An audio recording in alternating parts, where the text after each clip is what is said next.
Hi everyone, thank you so much for being with me today. Today's video is all about how I mix my paints and the paint ratios and consistencies I use for different techniques. So if this is the information that you're looking for, then this video is for you. I hope it's useful. So when it comes to measuring your paint and your pouring medium, it's really important to remember that there isn't a one size fits all.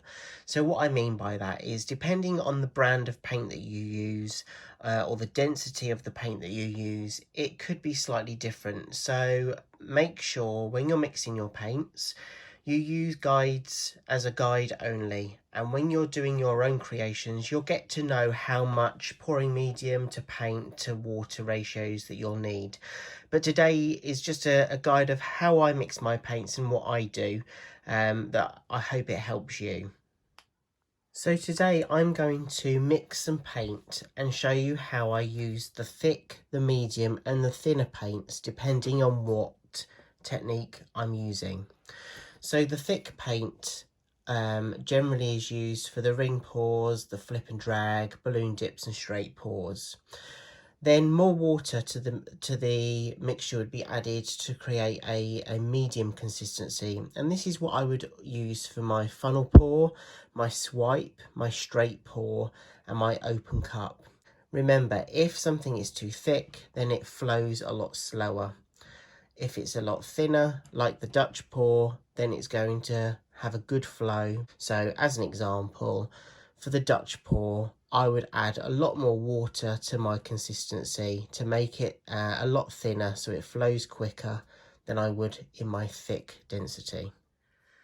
So as I said at the beginning, in terms of measurements, today I'm going to use this cup and you'll see that it's sectioned off into millilitres, 50 all the way up to 250.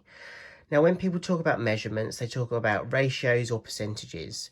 So to make this a little bit easier today, I'm going to work in ratios, and each 50 ml is going to be 1 part. So if I say I'm going to add 1 part paint, I would fill my paint up to 50 mils.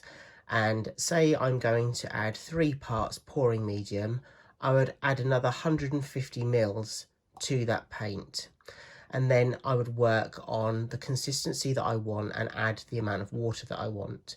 So let me go through a few examples with you now. Okay, so I've put 50 mils of paint into this cup, and for my paint consistency I'm going to add 3 parts pouring medium to the 1 part paint. So there's 50 mils in this cup. I need another 3 parts, which is 150 mils. So 150 plus 50 is 200. So I'm going to add the pouring medium up to the 200 mark. Okay, so I've added the pouring medium into the cup up to the 200 mark. So I'm using 1 part paint, 3 parts pouring medium. And then what I'll do is I will mix this up.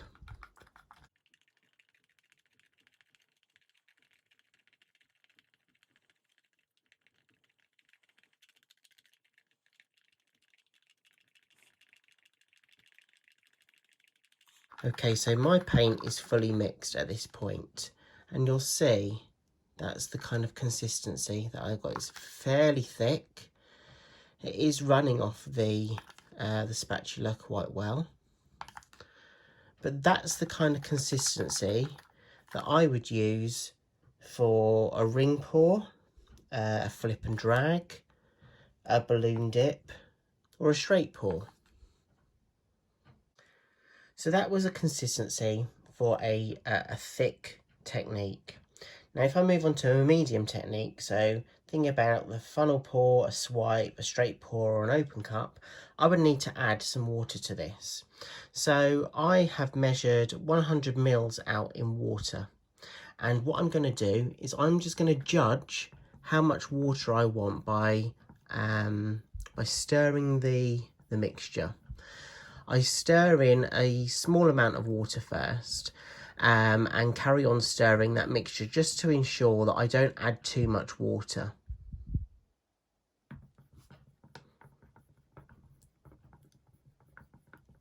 I added 25 mils of water, and that means that the paint will flow quicker and faster on the canvas.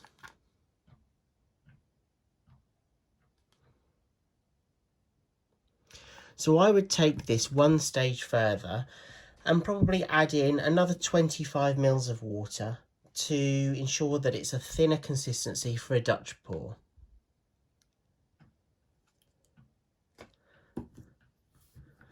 Again, I'd add the water and I'd stir in the mixture.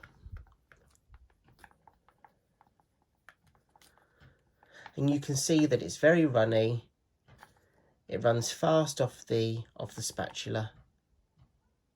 And that's the kind of consistency I would use for a Dutch pour. I hope that's been valuable for you today. Let me leave this here because I know people like to take screenshots. But in general, this is the guide that I use.